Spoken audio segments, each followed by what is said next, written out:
All right, good morning, everybody. Today we're back out here at the lake. We're gonna do a little bit of crappie fishing in the crappie hole. Today I'm using the iFish tackle 1.5 gram BG1 paired with a black and blue dangly tail. All right, guys, sorry about that, the video cut, but I just caught the first crappie of the morning. Today we got Squirrel Daddy Kane, Nate the Bone Buster on YouTube on the boat. He's using a Daiwa Legalis and a Ghost from AliExpress.com. What do you think so far, Nathan? It's really flimsy. Really flimsy? Is that a good thing or a bad thing? I'm not sure yet. I'll know when I catch a fish. Okay.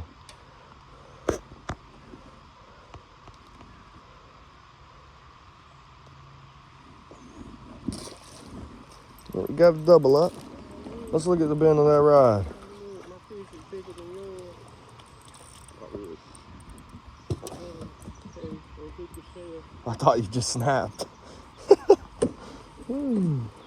fish has bigger eyes than he does body. I know, right?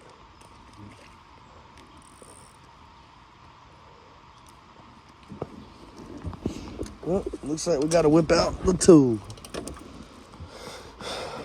have to change your rating for the video if you do that. Do what? You have to change the rating for the video if you do that. Yeah, not intended for kids.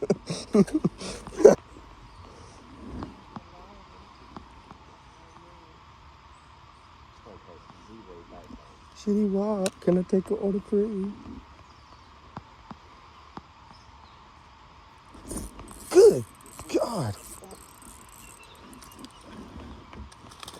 The bite on your line triggered my bait.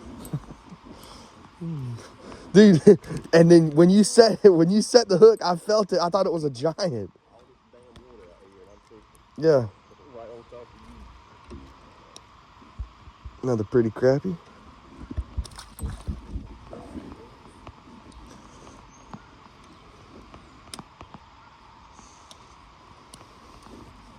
I didn't realize Squirrel Daddy King was an expert crappie fisherman. I'm a pretty crappy fisher.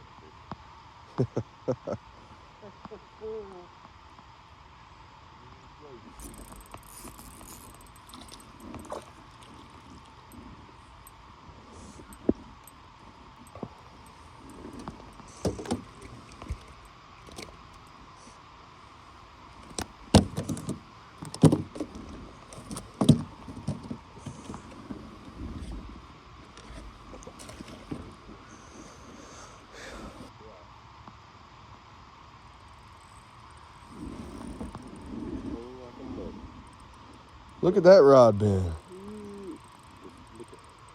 man, if I thought a big one, I'd be in trouble. Give it the old line pop.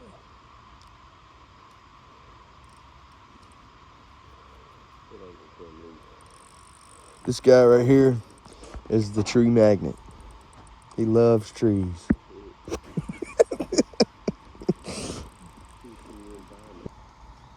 This guy's crappie is not standing on this rod. I watched the guy yesterday fish the I don't remember what it was called.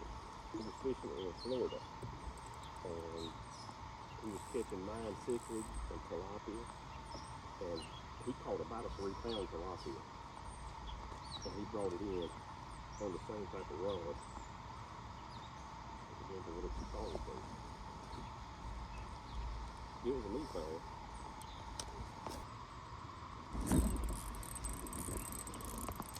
Got a lot of bow in it, a lot of bow. I just took the lead by secret at the right point. Yeah, I'm about to try it out before the day's over. They say XXL.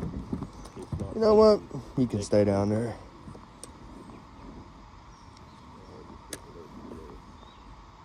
I'll just let him stay down there. They can be there for a little while. The worst part about it is Oh, God. And what do you do?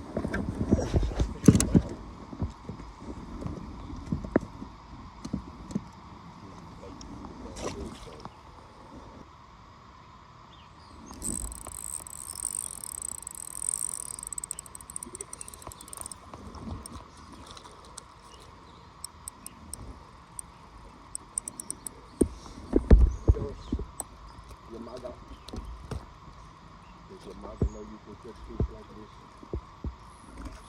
Yes, she does.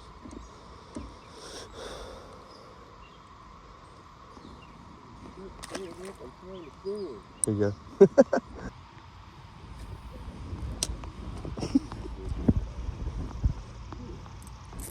Good God, I threw that one in his mouth. Let me turn the boat sideways. Hold on.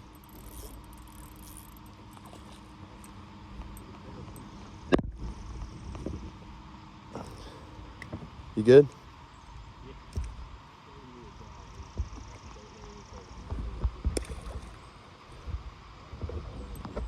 All right, guys. So when you're using the BG1 from iFish, them fish love to choke that bait, which is a great thing because your hookups are 9 times out of 10 every time you're gonna hook up and you're gonna get that fish in. But it's gonna be super hard to get that hook out being where it's at. So I like to take an old toothbrush and put a notch in it, or you can use, you know, a set of keys that has a rectangular point on it, and you want to stick that down in there and you just want to pry up, and that hook will come right out. You can use pliers too, but that kind of messes up the jig head. But that's the best way to do that right there. There you go.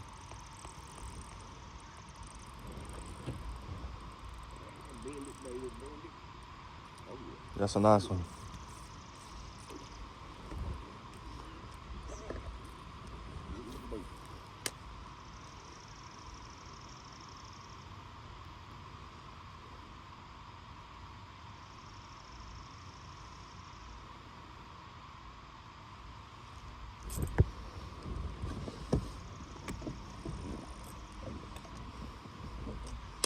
Let me check that one out.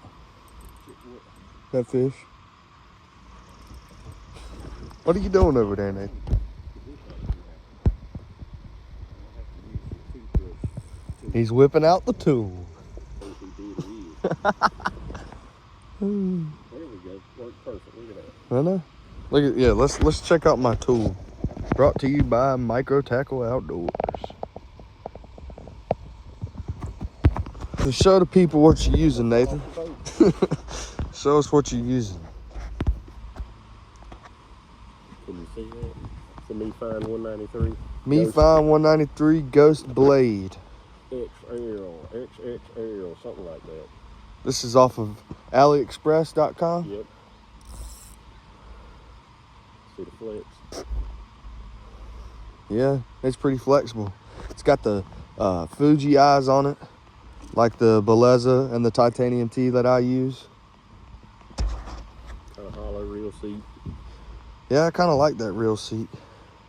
What do you think about it? Yeah, so far I'm pleased. Okay. It's with Would you recommend it? So that rod was $42 and probably some change with free shipping. How long did it take to get here?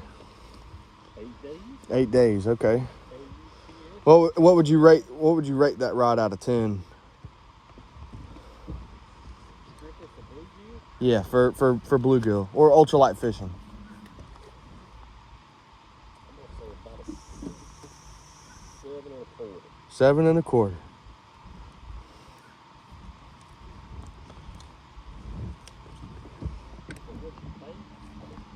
Yeah, I think that does make it worthwhile.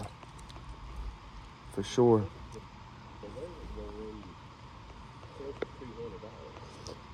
I will say, for those of you that use the BG1 and the dangly tails, which I highly recommend if you're not using them, going to ifishtackle.com.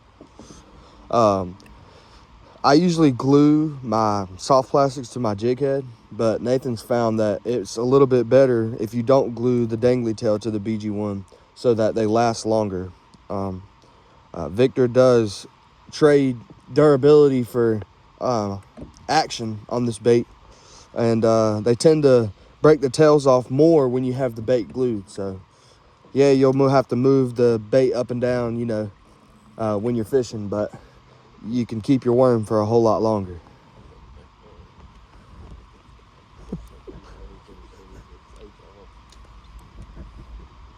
I'm gonna toss under you and get hung on that stick.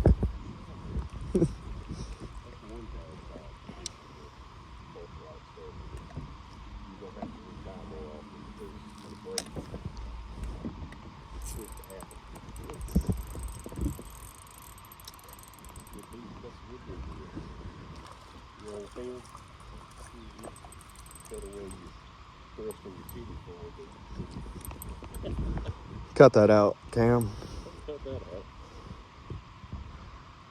Beautiful bluegill. Look at that BG one in his mouth, Victor.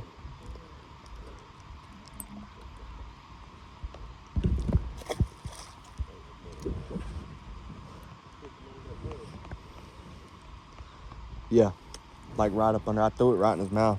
There you go, Nathan.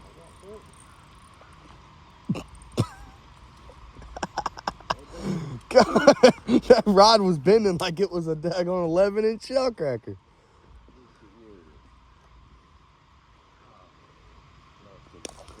So Nathan has not caught an 11-inch shell cracker, which is a citation here in North Carolina. I have, while I was bass fishing, I threw a wacky rig under a dock and set the hook on what I thought was a pretty nice bass and pulled up an 11-inch shell cracker weighing about a pound. Or for those of you that don't know what a shell cracker is, stump knocker or red ear sunfish. And for those of you who don't know what a pound is, it's 16 ounces. Oh, that's a good too.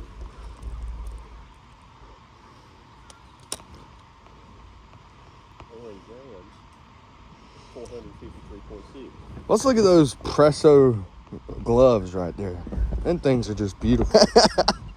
From ifishtackle.com. You can get you some Presso gloves that pair great with the Presso rod.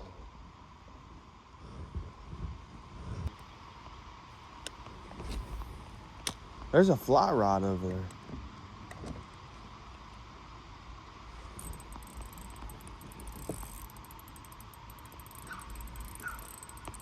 This one's got some action to him here. That's a cracker. Is it? Yep. That is a cracker. First cracker of the day. Brought to you by iFish. There was another one that rolled over there too. Alright guys, we've moved out to some deeper water and he is on a fish. Let's see what he's got right here. Nice brim.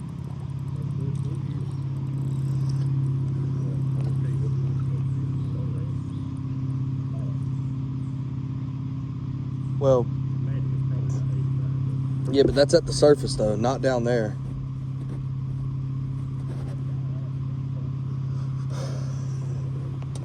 Alright guys, now we're using a Yamaga rod with a Tatula Daiwa, courtesy of Squirrel Daddy Kane,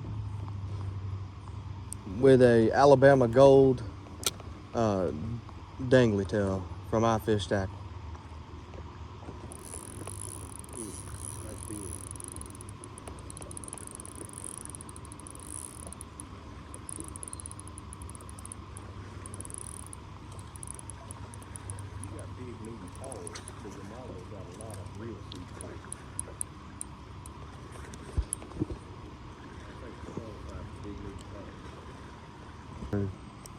Yep, there's no credit union bun.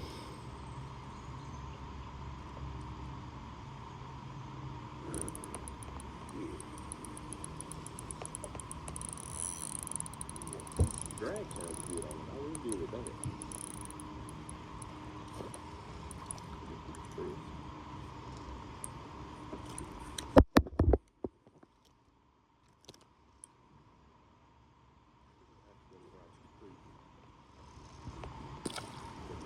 So when purchasing a proper Asian two-piece rod, it's gonna have this little gap right here where the two pieces of the rod meet. That's just how they make them, but you'll never have an issue with them popping off or anything. I've never thrown a piece off like you would with like a little Zebco 33. But that little gap is supposed to be there. It's not gonna go any farther. So don't try to force it or you could break the rod. You got you a nice one.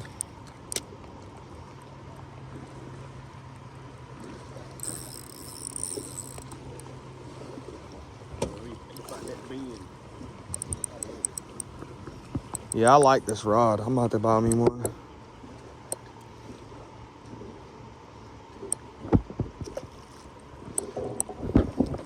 All right, guys, that's going to be it for this video. And just remember, tight lines, and I'll see you next time.